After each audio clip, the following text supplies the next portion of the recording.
Charger की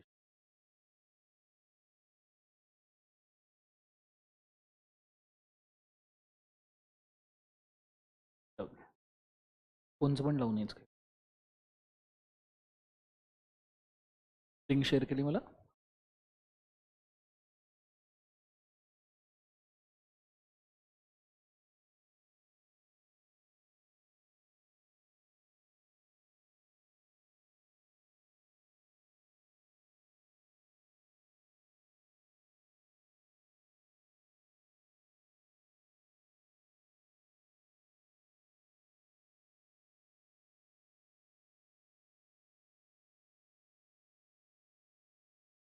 चलिए शुरू करें बच्चों.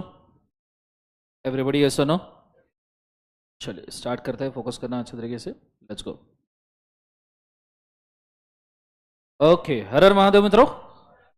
Okay, first and foremost thing, बहुत सारे सेक्शंस और बहुत सारे कंसेप्ट्स हमारे हो चुके हैं. तो एक बार हम सेक्शंस और रिफॉर्म्स जो जो हमने कल पढ़े उसका एक बार रिवीजन कर लेते हैं. ठीक है, जो जो मैं रिवाइज कर रहा हूँ उसका एंड में आपने एक पिक खींच लीजिएगा, जिससे होगा ये कि कितने सेक्शंस और कितने रिफॉर्म्स आपके हुए हैं इसका आपको आइडिया रहेगा.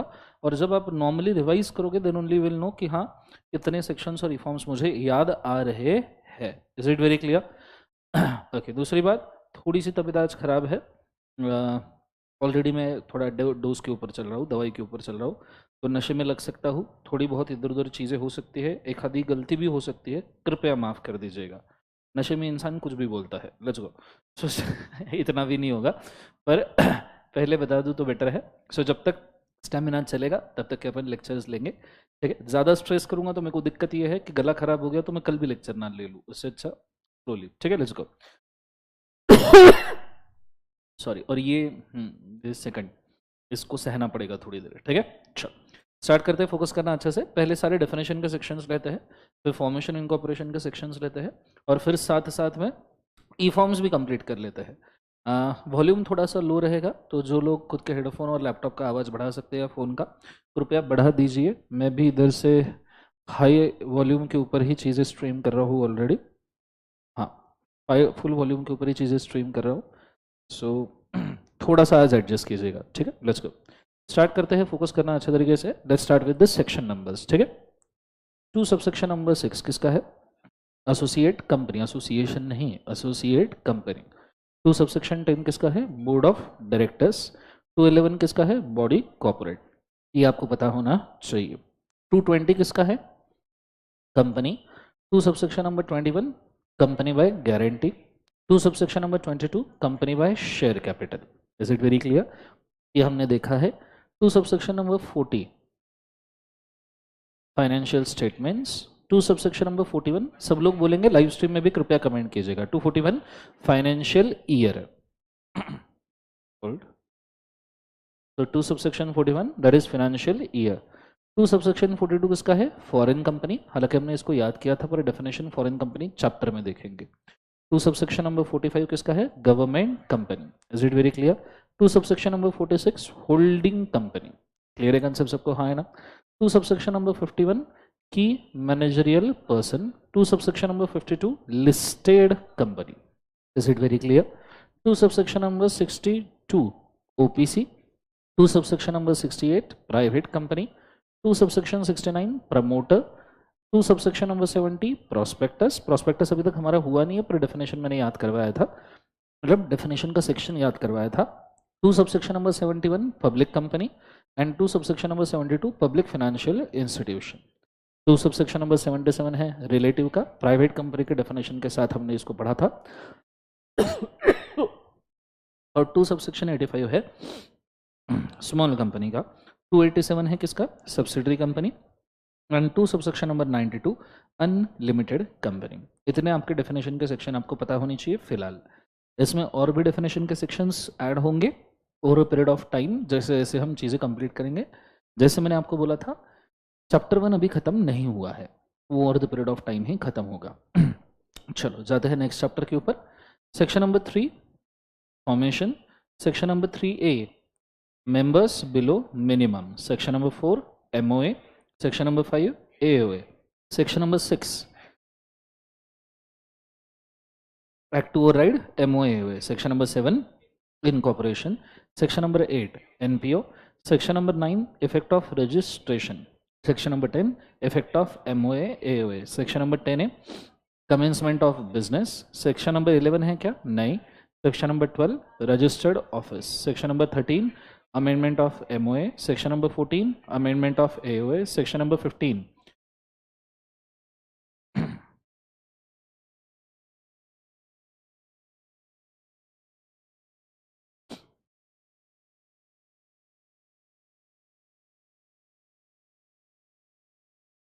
बीच बीच में ब्रेक होगा. मेरे को एक्चुअली वोमिटिंग हुआ था मेरे को, सो वापस होने के भी चांस है. ठीक है, let's go. So section number 16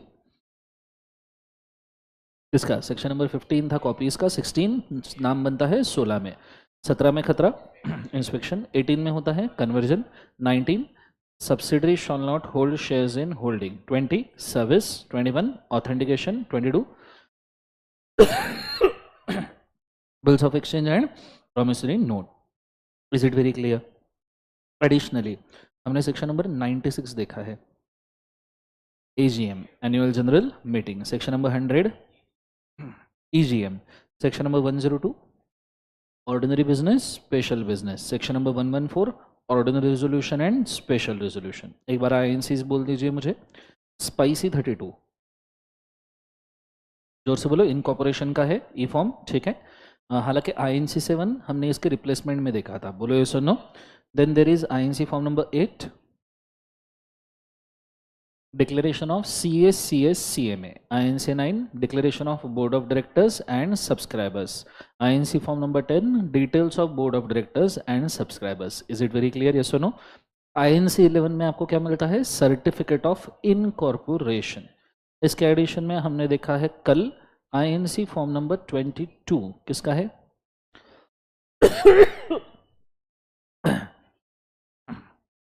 22 किसका है, setting up of registered office with in ROC shifting. INC form number 23 inter ROC shifting. 22 में हम विद इन ROC थे, 23 में इंटर ROC थे. 24 application for new name and 25 certificate with the new name. Voluntary alteration of name के लिए हमको ये लगते हैं. ठीक है, फिर 26 में public notice of shifting of registered office inter ROC inter state. कल हमने पब्लिक नोटिस देखा था ना, हाँ है ना. और INC नंबर 28 रीजनल डायरेक्टर का approval to be filed with the ROC. एक काम कीजिए, हो सकता है हमारे उसके ऊपर 1-2 मिनट जाएंगे, पर ये सारे के सारे ई फॉर्म ना फॉर्मूला बुक से चेक कीजिए कहाँ दिए हैं और इनको मार्क करके रखिए स्टार मार्क. ठीक है, ढूंढो कहाँ पे दिए हैं ये और स्टार मार्क कीजिए. Go for it fast. Sorry.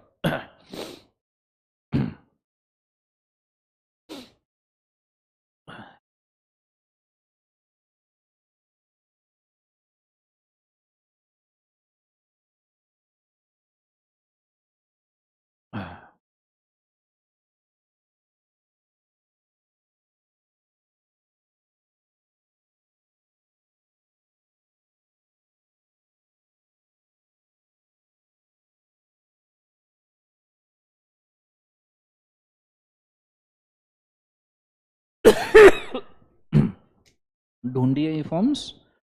अगर आपने साथ में कंपैरेटिव बुक लाया है तो कंपैरेटिव बुक के स्टार्टिंग में पेज 1 पे सारे ई फॉर्म्स के नाम भी दिए, पर अगर आप ये फॉर्मूला बुक से ढूंढो तो बेटर है. कंपैरेटिव बुक में तो चैप्टर 2 में दिया ही है स्टार्टिंग में, वो रिविजन के लिए है.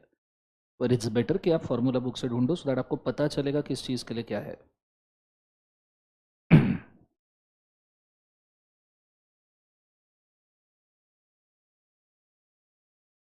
लाइव स्ट्रीम में कितने लोगों को याद आ रहा है ये सब, मुझे एक बार कंफर्म कीजिएगा. कितने लोगों को सब कुछ याद है, ये जो मैंने बोर्ड के ऊपर लिखा है इसका फोटो भी खींच लीजिए और बताइए कितने लोगों को ये याद आ रहा है.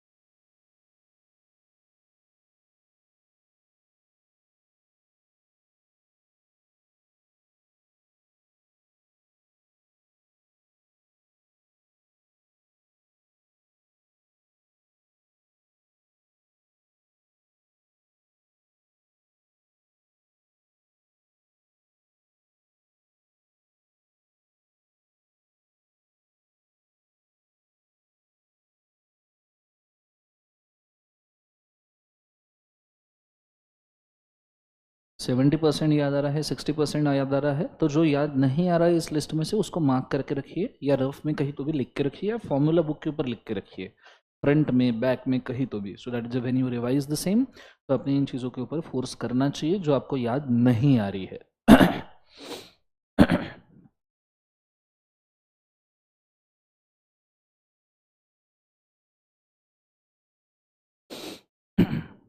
Done.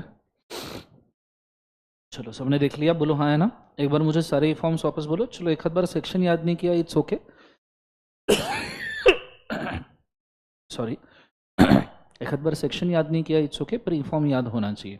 E form is a content. E form क्या है बोले एक बार, कंटेंट। तो स्टार्ट करते हैं। स्पाइसी 32 किसका है बोले एक बार, इनकॉर्पोरेशन।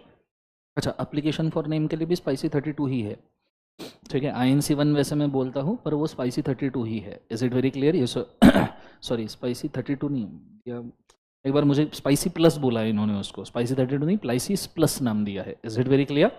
चलो फिर मुझे वापस से बोलिए, INC फॉर्म नंबर 7 किसका है, incorporation. 8 CS CMA। INC form number 9 board of director subscriber के डिक्लेरेशन। INC form number 10 details of board of director subscriber. 11 में क्या मिल रहा है, सर्टिफिकेट ऑफ इनकॉर्पोरेशन। फिर INC 22 के अंदर setting up of registered office and within ROC shifting, ठीक है। 23 के अंदर इंटर ROC। ये इंटर ROC वाली वही प्रोसेस है ना, कि company to regional director to ROC, उसका रिप्लाई 30 डेज में, आपने नए ROC को अप्लाई करना है 60 डेज में, उसका रिप्लाई 30 डेज। याद है प्रोसेस।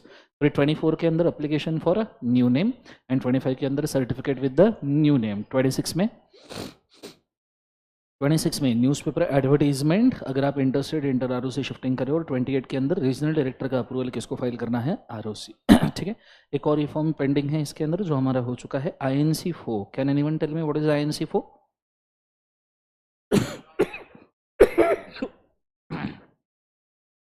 बोलो। INC4 नॉमिनेशन का रिटर्न कंसेंट और साथ साथ में change in nomination. Is it very clear? Yes और नो?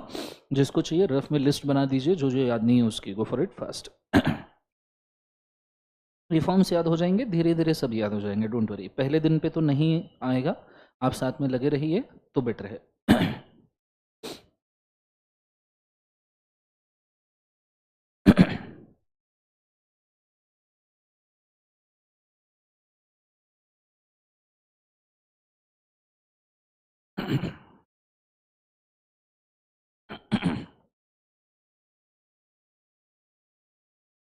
चलो सबका हो चुका है।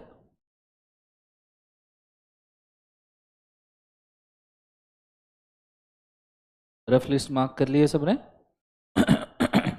So sections are important for the purpose of command over the subject. E forms are important for the content. आप लिखोगे E form, obviously मार्क्स अच्छे मिलेंगे। चलिए अब मैं शुरू करता हूँ आज के कंटेंट के साथ में। फोकस कीजिएगा बोर्ड के ऊपर। We are going in the formation incorporation chapter. Yesterday हमने रजिस्टर्ड ऑफिस का शिफ्टिंग कंप्लीट कर लिया था, यस और नो? आज हम जा रहे हैं नेक्स्ट वाले क्लॉज के ऊपर, जो है आपका कैपिटल क्लॉज। कौन सा क्लॉज बोले एक बार उसे, कैपिटल। मैं सबसे पहले आपको रिक्वेस्ट करना चाहूंगा, एक बार क्लॉज रीड कीजिए पूरा का पूरा। 29-30 भी हो गए हैं, ये कल हम रिवाइज करेंगे पीयूष बेटा।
एनालिसिस नहीं पढ़ रहा है, सिर्फ टेक्स्ट पढ़ना है, एनालिसिस पेंडिंग छोड़ना है फिलहाल के लिए।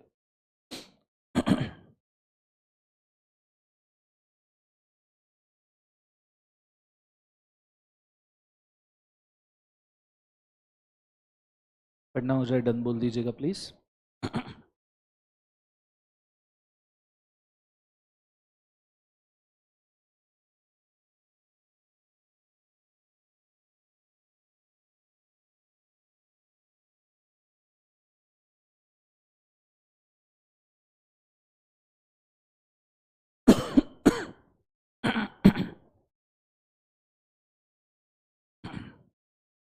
सबका पढ़ना हो गया है बच्चों, बोलो हाँ है ना। ओके, अब बहुत अच्छे से ध्यान देना। सबसे पहले कैपिटल क्या होता है उसको मैं समझा दूँ, या कैपिटल के अलग अलग पार्ट क्या होते हैं उसको मैं समझा दूँ एक बार, ठीक है। Let's go. सबसे पहला कैपिटल होता है, दैट इज कौन सा कैपिटल बोले एक बार जो से, ऑथोराइज। सब लोग बहुत अच्छे से ध्यान देंगे। सबसे पहला कैपिटल कौन सा होता है, ऑथोराइज कैपिटल।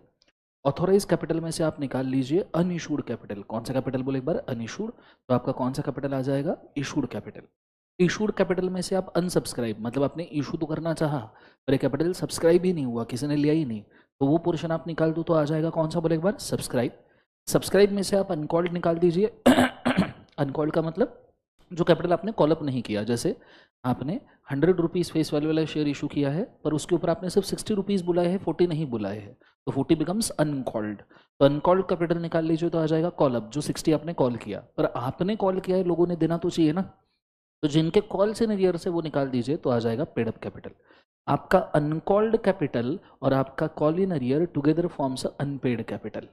ये कौन सा कैपिटल बनता है, unpaid. Is it very clear. तो ये बेसिक डिस्ट्रीब्यूशन का कैपिटल का पता होना चाहिए।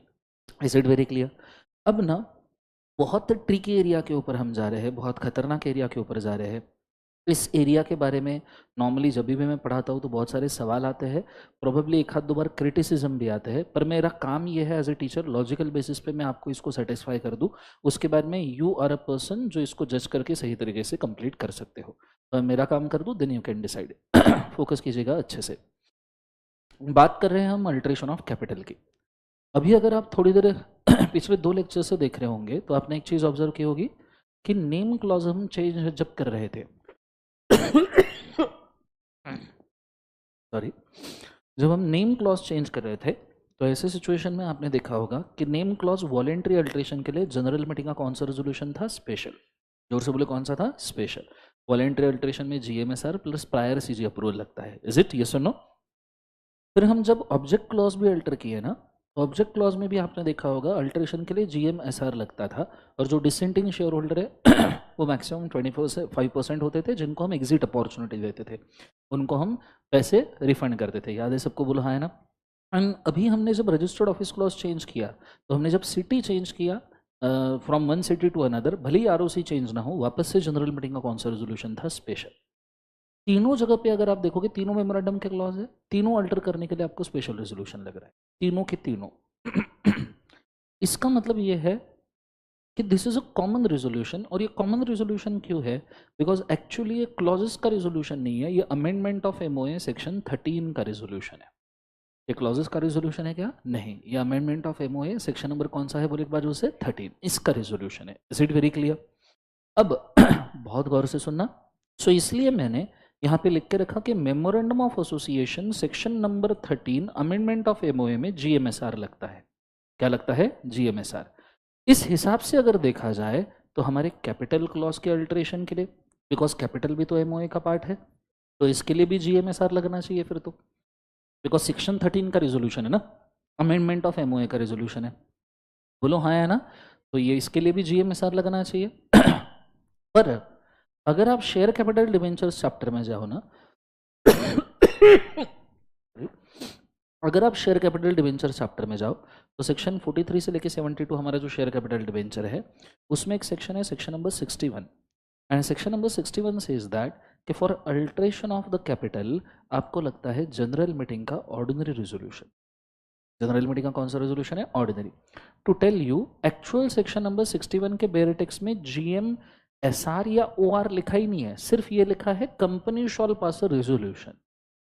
जीएम एसआर या ओआर नहीं लिखा है, सिर्फ ये लिखा है company shall pass a resolution. और जब कभी बोला नहीं जाता कि एसआर है या ओआर है, तो रेजोल्यूशन का मतलब हमेशा ओआर होता है। हालांकि मैं आपको ये भी बताऊंगा सिर्फ रेजोल्यूशन वर्ड क्यों यूज किया, ये भी मैं आगे क्लियर करूंगा। फिलहाल के लिए हम ये मानते हैं कि जब कुछ नहीं बोला है तो हम ऑर्डिनरी लेंगे ना बेटा। ऐसा तो है नहीं, बोलो हाँ है ना। तो इसके वजह से 61 बोलता है कि कैपिटल किसी भी तरीके से अल्टर करो आप, कैपिटल अल्टरेशन के लिए आपको जनरल मीटिंग का कौन सा रेजोल्यूशन लगने वाला है, बोले एक बार, ऑर्डिनरी। अब अमेंडमेंट ऑफ एमओए वाला सेक्शन बोलता है जनरल मीटिंग का स्पेशल।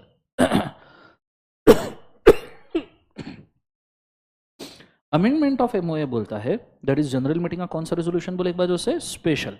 और कैपिटल अल्टरेशन का सेक्शन बोलता है जनरल मीटिंग का कौन सा, ऑर्डिनरी। सवाल है कौन सा पास करना चाहिए अकॉर्डिंग टू सीवियरिटी, देखो अकॉर्डिंग टू द रिस्क देखो। तो आपको ये समझ में आएगा कि हमने GMSR पास करना चाहिए because that is more severe resolution. पर मुझे बताओ कौन सा सेक्शन ज्यादा स्पेसिफिक है। अमेंडमेंट ऑफ एमओए तो 7 क्लॉजेस के बात करता है अमेंडमेंट के लिए, पर कैपिटल अल्ट्रेशन का सेक्शन 61 जो है वो सिर्फ कैपिटल क्लॉज की बात करता है, तो विच इज मोर स्पेसिफिक 61। इस वजह से हमारे सब्जेक्ट इंटरप्रिटेशन ऑफ स्टैट्यूट एक टॉपिक है, उसके अंदर एक कंस्ट्रक्शन है जिसका नाम है हार्मोनियस कंस्ट्रक्शन। हार्मोनियस कंस्ट्रक्शन बोलता है कि जब ऐसे दो जगह पे डिस्प्यूट हो जाए तो try to resolve both the dispute, मतलब ट्राई करो दोनों अपहोल्ड हो जाए, पर अब दोनों तो अपहोल्ड हो नहीं सकते यहाँ पे। Is it very clear. तो सेकंड सॉल्यूशन बोलता है the specific will override general. एक बार सब जन बोलो, the specific will override general. Now tell me specific कौन सा है, 61, और जनरल कौन सा है 13। तो 13 आपका क्या हो जाएगा, कट जाएगा, और आपका 61 ओवरराइड करेगा। तो आपको कैपिटल अल्टरेशन के लिए GM का कौन सा लगता है, OR। It is as good as झगड़ा बिटवीन घर वाली एंड बाहर वाली। मुझे बताओ, घर वाली और बाहर वाली के ओपिनियन में झगड़ा हुआ तो किसकी सुननी पड़ेगी, घर वाली। सो घर वाली स्पेसिफिक है, बाहर वाली जनरल है। ठीक है, सो घर वाली विल ओवरराइड का बोले एक बार जो से बाहर वाली, आप ऐसा भी याद रख सकते हो। पर बात यहाँ खत्म नहीं होती। बहुत सारे ऑथर्स, बहुत सारे टीचर्स अल्ट्रेशन ऑफ कैपिटल को अभी भी GMSR ही बोलते हैं कि कैपिटल अल्टर करो GMSR ही लगेगा। ठीक, मैं किसी के अगेंस्ट नहीं हूँ, मैं बोल रहा हूँ कि सबका ओपिनियन अपना अपना है, लॉ में अपने ओपिनियन होते हैं। पर आप भी ये सुनोगे कि बहुत सारे जगह के अंदर आपको कैपिटल अल्ट्रेशन के लिए GMSR बोला गया है। क्या बोला गया है, GMSR। एक्चुअली बोलना चाहिए था क्या, बोले एक बार जो से GMOR, क्योंकि आपका बाहर वाली सेक्शन 13 तो यहाँ अप्लीकेबल होता ही नहीं है ना, तो बोलना कौन सा चाहिए, बोले एक बार GMOR। पर बहुत सारे जगह पे आप देखोगे लोग GMSR बोलेंगे। क्यों ऐसा बोला जाएगा, इसका भी मैं आपको रीजन दे दूं। ऐसा नहीं कि आपको ऐसी हवा में छोड़ दूंगा कि नहीं ये एकदम गलत है, नहीं, इसका भी रीजन दे दूं कि ऐसा क्यों बोला जाता है। अब जैसे हमने देखा घरवाली सेक्शन 61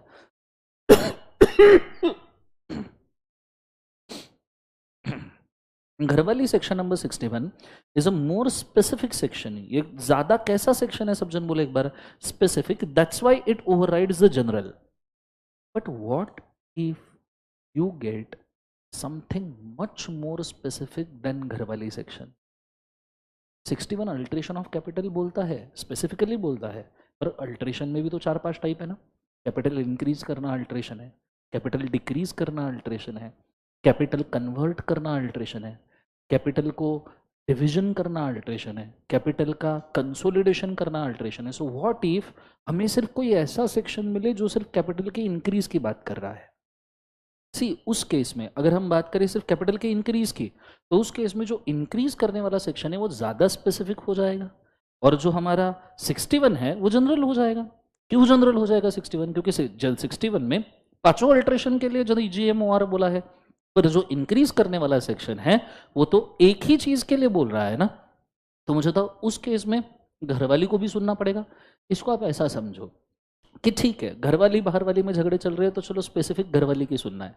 बट व्हाट इफ तुम घर पे हो, मुझे पूछो, अभी मेरा बच्चा है, तो मैं घर पे रहता हूँ, समझो बीवी और बच्चा दोनों एक साथ चिल्लाने लग गए। कौन बोले एक बार, बीवी और बच्चा दोनों एक साथ चिल्लाने लग गए, तो तुम पहले किसको सुनोगे, तुम बच्चे की सुनोगे, फिर तुम घरवाली की नहीं सुनोगे।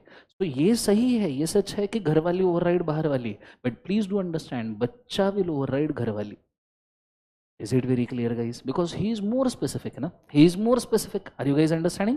इस वजह से क्या होता है, कैपिटल अल्ट्रेशन ना 5 तरीके से होता है। बहुत गौर से सुनना, बहुत सारे बच्चों को ये समझ में नहीं आता। आपको यहाँ स्पेसिफिकली रीजन समझ में आएगा कि क्यों लोग GMSR लिखता है अल्ट्रेशन ऑफ कैपिटल के लिए। सो क्यों लिखते हैं, सबसे पहला इंक्रीज इन कैपिटल के लिए हमारे कंपनीज एक्ट में शेयर कैपिटल चैप्टर में ही 2-3 सेक्शन है। जैसे स्वेट इक्विटी शेयर्स का section number 54, share capital debenture chapter. और स्वेट इक्विटी शेयर्स का सेक्शन नंबर 54 तो बोलता है तुम जीएम का एसआर पास करो, special resolution for increase in sweat equity shares, तो उसमें स्पेशल रेजोल्यूशन बोला है। सेक्शन नंबर 62 है right issue and further issue of capital का, वो बोलता है भाई फर्दर इशू ऑफ कैपिटल या राइट इशू करना है तो जीएम एसआर पास करो। ठीक है, तो इसमें भी देखो जीएमएसआर बोला है, मतलब ये दोनों जो पहले सेक्शन है इन दोनों के अंदर क्या बोला गया है, जीएमएसआर। बोलो हाँ या ना। चलो, बोनस इशू का सेक्शन जीएमओआर बोलता है तो ये और 61 का जो रिजोल्यूशन है वो कॉमन हो जाता है, कोई दिक्कत नहीं। पर बच्चों ये पहले जो दो है वो तो जीएमएसआर बोल रहे हैं ना, बोलो ऐसा नो। और ये बच्चे हैं, इनकी सुननी पड़ेगी नहीं सुननी पड़ेगी, या घर वाले की सुने, इसकी सुनेंगे, बोलो एक बार घर वाली या बच्चों के, तो बच्चों के, तो उन्होंने जीएमएसआर बोला है जीएमएसआर। फिर आप डिक्रीज की बात कर लो, तो डिक्रीज के लिए हमारे सिलेबस में दो सेक्शन है, 66 reduction of capital and 68 buyback of share. दोनों सेक्शन दोनों सेक्शन 66 68 दोनों सेक्शन बोलते हैं जनरल मीटिंग का कौन सा रेजोल्यूशन पास करना है, स्पेशल। दोनों सेक्शन जीएमएसआर की बात करते हैं।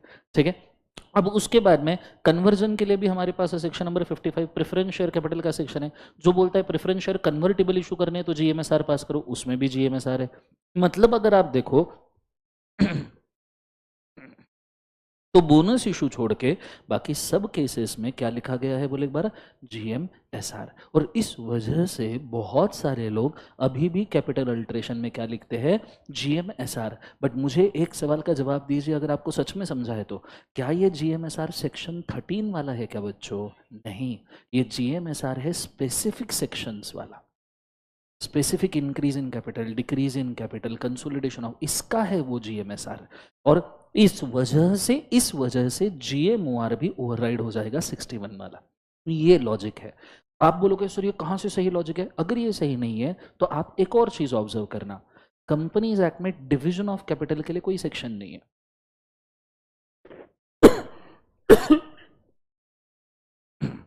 सॉरी, कंपनीज एक्ट में डिवीजन ऑफ कैपिटल के लिए कोई सेक्शन नहीं है, और ना ही there is a section on consolidation of capital.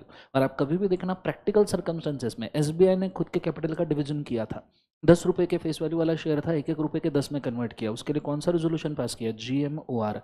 क्यों? क्योंकि डिवीजन ऑफ कैपिटल के लिए कोई बच्चा सेक्शन नहीं है, इसलिए घरवाली वाला सेक्शन ऑटोमेटिकली उसको अप्लाई हो जाता है, और उस केस में आप जीएमओआर पास करते हो। ये प्रूफ है कि भाई साहब पहले आप बच्चा सेक्शन मानो, द मोर स्पेसिफिक, अगर वो नहीं है तो आप स्पेसिफिक सेक्शन मानो, दैट इज सेक्शन नंबर 61। 13 का तो सवाल ही पैदा नहीं होगा, क्योंकि 13 के लिए कोई स्कोप ही नहीं बचा है।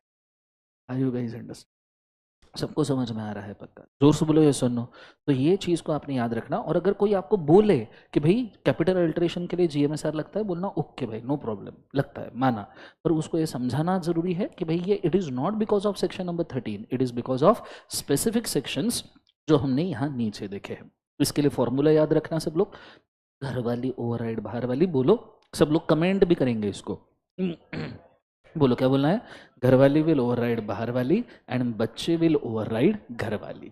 Is it very clear? आप ये डायग्राम ड्रॉ कर सकते हो फटाफट फटाफट, एकदम शॉर्ट में ड्रॉ करना, नीचे का डिवीजन रहने देना, कुछ ये तो बाद में लिखना। ठीक है, और ये लिख के रखना, घरवाली ओवरराइड बाहर वाली, बच्चे ओवरराइड्स घर वाली।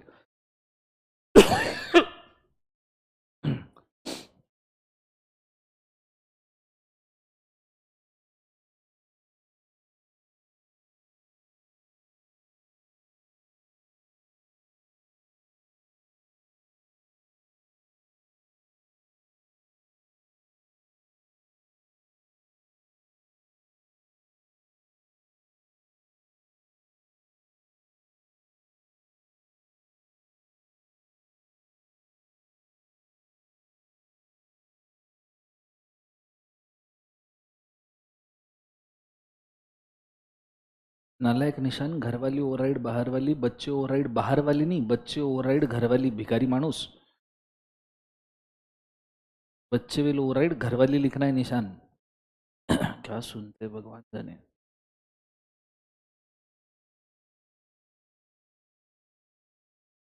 लाइव स्ट्रीम में सबको समझ में आया जरूर बोलिएगा।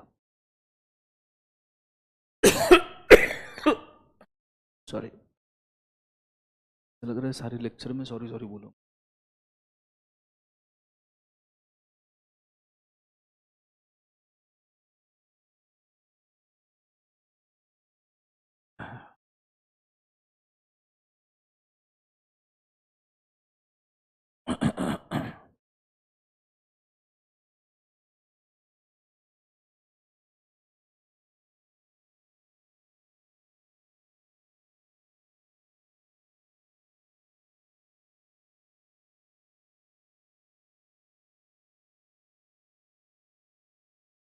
डिपॉजिट में पूरा चैप्टर खत्म नहीं हुआ है और 2 लेक्चर्स है डिपॉजिट के जो आने वाले छुट्टियों में मैं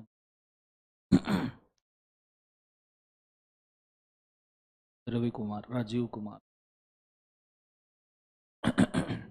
thank you so much Piyush बेटा।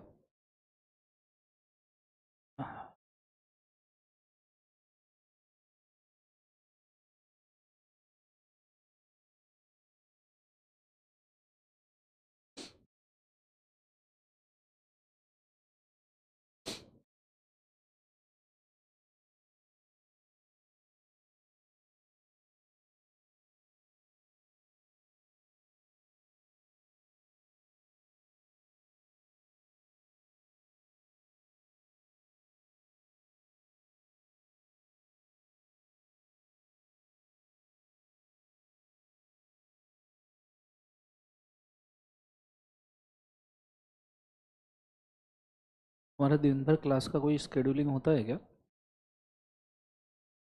नहीं होता है।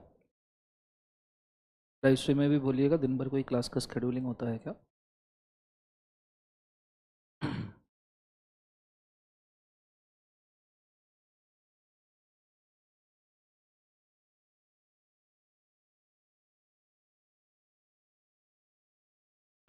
ये लिखना हो गया सबका? ओके, अब मैं चाहूँगा कि आप सेक्शन नंबर वापस से एक बार रीड करें, सेक्शन नंबर 61। अब एनालिसिस के साथ आप रीड कर सकते हो। मैं रीड कर सकता हूँ पर मैं जितना रीड करूँगा उतना खासूंगा ज़्यादा, तो बेटर ये है कि आप रीड कीजिए। कोई स्पेशल पॉइंट है मैं एंड में एक्सप्लेन कर दूंगा।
पढ़ लिया सब ने? अब मैंने जो ये बोला है कि सेक्शन 61 अप्लीकेबल है आपको, इसका ultimate proof exam point of view ये है कि अगर आप इंस्टीट्यूट का मॉड्यूल ओपन करके देखो ना, तो आपको इंस्टीट्यूट के मॉड्यूल में भी जहां अल्ट्रेशन ऑफ कैपिटल का सेक्शन नंबर 13 लिखा हुआ, अल्ट्रेशन ऑफ मेमोरेंडम का सेक्शन नंबर 13 लिखा हुआ है, वहां आपको बिल्कुल भी कैपिटल अल्ट्रेशन का कोई भी प्रोविजन नहीं दिखेगा, मतलब है ही नहीं। आप अल्ट्रेशन ऑफ मेमोरेंडम देख लीजिए, ठीक है? ये देखो नेम चेंज दिख रहा है सबको, सबको दिख रहा है नेम चेंज, बोलो हाँ है ना? अब उसके बाद में नीचे जाइए, नेम चेंज के बाद में अगला है rectification of name of the company, 16 आ गया। चलो उसके नीचे change in the registered office दिख रहा है सबको, ये सेक्शन 13 ही चल रहा है। देन यू गो फॉर नीचे issue fresh certificate of incorporation नए नियम नाम के साथ, then change in object clause दिख रहा है सबको, बोलो हाँ है ना? आप ऑब्जेक्ट क्लॉज के बाद में आगे बढ़िए, मैक्सिमम इसके बाद में straight away article of association शुरू हो रहा है। आप देखो ऑब्जेक्ट क्लॉज के अल्ट्रेशन के बाद में there is no discussion about the alteration of the capital, which ultimately suggest that कि भैया अल्ट्रेशन ऑफ कैपिटल के लिए सेक्शन 13 लगता ही नहीं है, तो लगता क्या है? 61 और 61 के बच्चे। Is it very clear? तो हमने इंस्टीट्यूट के मॉड्यूल के हिसाब से भी हम सही जा रहे हैं, ऐसा नहीं कि इंस्टीट्यूट ने कुछ और बोला है ना। अगर अल्ट्रेशन ऑफ कैपिटल में सेक्शन नंबर 13 लगता तो इंस्टीट्यूट भी देता था ना, पर इंस्टीट्यूट ने दिया नहीं है। दैट सिग्निफाइज कि हम हमारा जो इंटरप्रिटेशन है वो सही है exam point of view also. Is it very clear guys? चलो, ये होने के बाद में हल्का फुल्का सा नेक्स्ट सेक्शन, नेक्स्ट क्लॉज हमको लेना है। दैट इज कौन सा clause? Subscription clause. Subscription clause एकदम छोटा है कि जो आपके सब्सक्राइबर है once a subscriber always a subscriber, और उसका नाम मेमोरेंडम में होना चाहिए विथ एटलीस्ट 1 शेयर जो सब्सक्राइबर ने लेना चाहिए। Then there is a liability clause. कौन सा क्लॉज बोले एक बार? Liability clause. मैं चाहूंगा एक बार मन में रीड कीजिए, इजी क्लॉज है, या फिर रुक जाइए मैं ही रीड करता हूँ, just wait. The memorandum of the company shall state, in the case of company limited by share, the liability of the members shall be, क्या बोले एक बार जो से, liability of the members shall be limited up to the amount, क्या बोले एक बार? Unpaid. जितना शेयर पे नहीं किया है उतना liability. Company limited by guarantee में जितना वो अपने अंडरटेकिंग या प्रॉमिस दिया है उतनी लाइबिलिटी। उसके बाद में जब assets of the company insufficient हो जाएंगे वाइंडिंग अप के टाइम पे, तो जो अनपेड कैपिटल है या जो अनपेड गारंटी है उसको कॉल अप करके आपकी लाइबिलिटी पे की जाएगी। Cost, charges and expenses of winding up के लिए यूज किया जाएगा, राइट्स ऑफ कॉन्ट्रीब्यूटरीज के खिलाफ यूज किया जाएगा। नीचे स्पेशल पॉइंट दिए है, ये स्पेशल पॉइंट पढ़ के आपका दिल दहल सकता है, बट डोंट वरी, मैं आपको समझाऊंगा। और ये स्पेशल पॉइंट मन से नहीं लगाए हैं, it belongs from the institute module. Probably आपने सुना ही नहीं होगा, बहुत पॉसिबिलिटी है। सो सुनना, the share holder who are the members of the company at the time of the winding up are included in the list A of contributories. Contributories जो होते हैं, अभी के सिलेबस के हिसाब से मुझे नहीं पता, पर अकाउंट्स में पहले एक चैप्टर आया करता था लिक्विडेशन।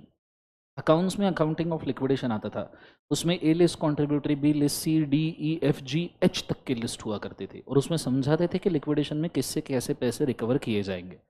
सो यहाँ पे उसी का रेफरेंस लिया है कि वाइंडिंग अप के टाइम पे जो अनपेड कैपिटल वाले हैं उनको ए लिस्ट कॉन्ट्रीब्यूटरीज बोलते हैं, और फिर उसके बाद में सेकंड लिस्ट जो आती है उसे कहते हैं बी लिस्ट कॉन्ट्रीब्यूटरीज। ये वो लोग हैं members of the company during last 12 months preceding the date of winding up. B list contributors are liable to contribute if the amount realized from the contribution of A list is not sufficient to discharge the liabilities of the Cavalier company। बोला गया है members of the company during the 12 months preceding the date of winding up। अब इसको थोड़ा समझाने के लिए मैं छोटा सा डायग्राम दे रहा हूँ, इससे समझने में आसानी होगी। बट प्लीज ये मत एक्सपेक्ट करना कि सारा कंसेप्ट समझ में आ जाएगा, because list A list B contributories ये वाइंडिंग अप चैप्टर का पोर्शन है, और winding up chapter companies act में लगभग 270 नंबर के सेक्शन से शुरू होता है और 370 तक चलता है, 100 सेक्शन है वाइंडिंग अप के। सो डोंट एक्सपेक्ट कि आपको सारा समझ में आएगा, थोड़ा बहुत भी आ गया तो भी इस क्लॉज के लिए काफी है। फोकस कीजिएगा। सो अगर हम बोले कंपनी का टाइमलाइन है और यहाँ पे हो रहा है वाइंडिंग अप, क्या हो रहा है बोले एक बार उसे? Winding up.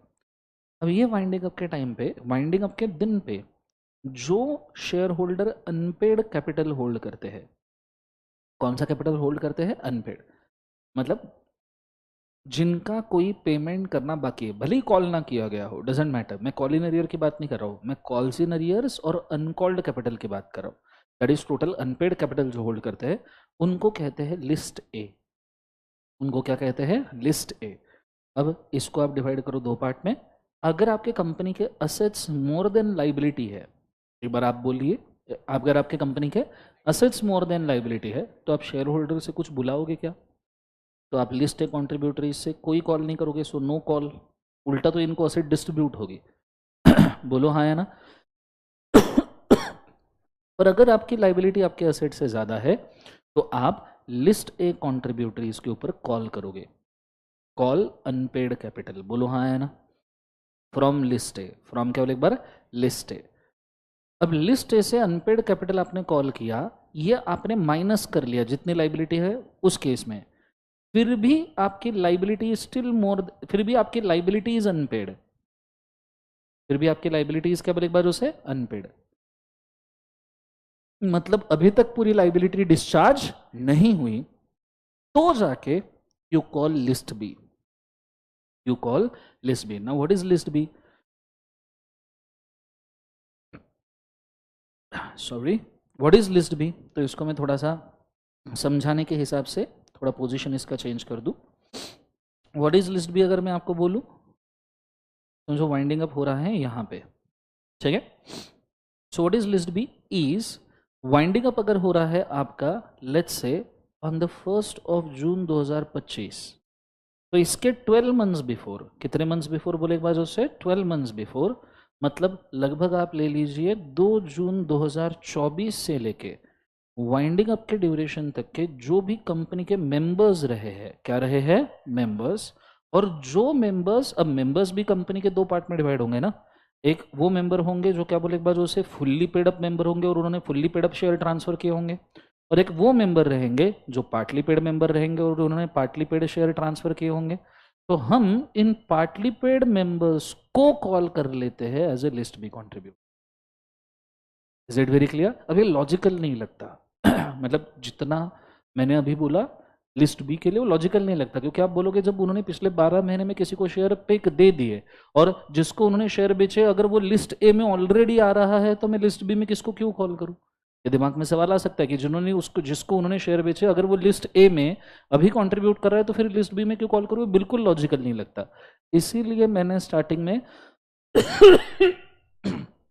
इसलिए मैंने स्टार्टिंग में वार्न किया था, डोंट एक्सपेक्ट कि आपको पूरा समझ में आएगा। एक्चुअली ये लिस्ट बी के कॉन्ट्रीब्यूटरी के पीछे ना बहुत बड़ा प्रपंचा है वाइंडिंग अप चैप्टर में, बहुत बड़ा प्रपंचा है कि क्यों लिस्ट बी कॉन्ट्रीब्यूटरीज लाइबल माने जाते हैं, उनके कंडीशंस क्या है, इसका एक बहुत बड़ा प्रपंचा बाकी है जो आपको अभी नहीं बताया जा सकता as it is exam regular batch में भी नहीं बताया जा सकता था, बिकॉज वो समझ में ही नहीं आता, उसके लिए 15-20 सेक्शन अनफोल्ड करने पड़ते थे। Is it very clear? But ये ऐसा बोला है, ये बताना मेरा काम था, ये मैंने आपको मेंशन कर दिया। Is it very clear guys? जिसको चाहिए इसको लिख के रखिए, गो फॉर इट फास्ट। थोड़ा सा वो मिक्सअप हुआ है, कृपया एडजस्ट कीजिए।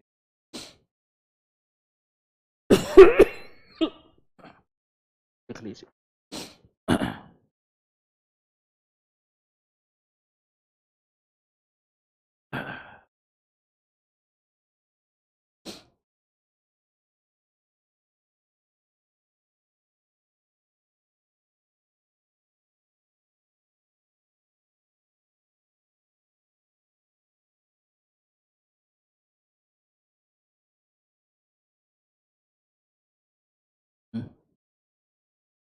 तो कोमट तो स्पीत हुआ क्या वहां से?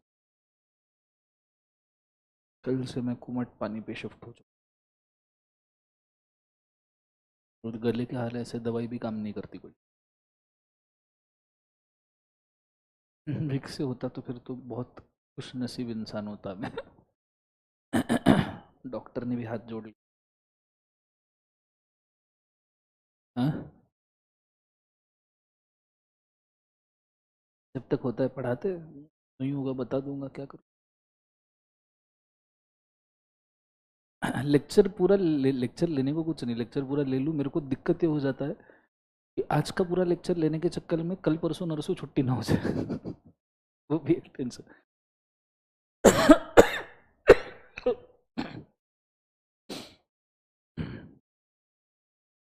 ओके, लाइव स्ट्रीम में लिस्ट भी समझ में आया जरूर बोलिएगा।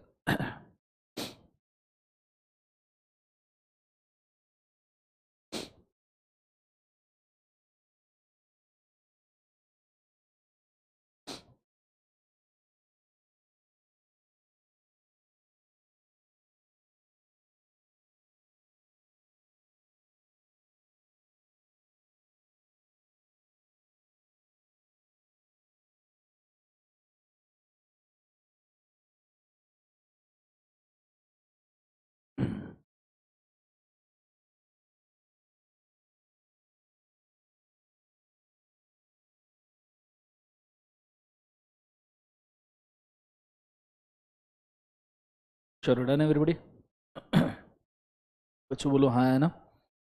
ओके, सो यहाँ आपका लाइबिलिटी क्लॉज का अल्ट्रेशन भी होता है, क्या बोले एक बार जो से खत्म। यहाँ तक आइडिया है सबको, हाँ है ना? अब नॉमिनेशन क्लॉज का अल्ट्रेशन आपको है नहीं, तो इस वजह से फिर एक्चुअल मेमोरेंडम ऑफ एसोसिएशन का अल्ट्रेशन यहाँ पे होता है खत्म। सबको आइडिया क्लियर है? पक्का जोर से बोले सर नो।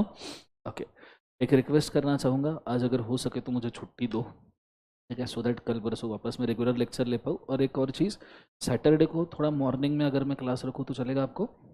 9:30-10 बजे के आसपास, ठीक है चलेगा। तो मैं पहले प्रायर नोटिस के ऊपर उसको डिक्लेयर करूँगा। लाइव स्ट्रीम वालों को सबको सॉरी, प्रोबेबली बहुत सारे लोगों ने समय निकाल के रखा होगा। Normally I am not a kind of guy कि अगर आपने समय निकाला उसको वेस्ट करूँ, but there is no option. So आज के लिए sorry, this is all for today, have a nice day, thank you बोलिए।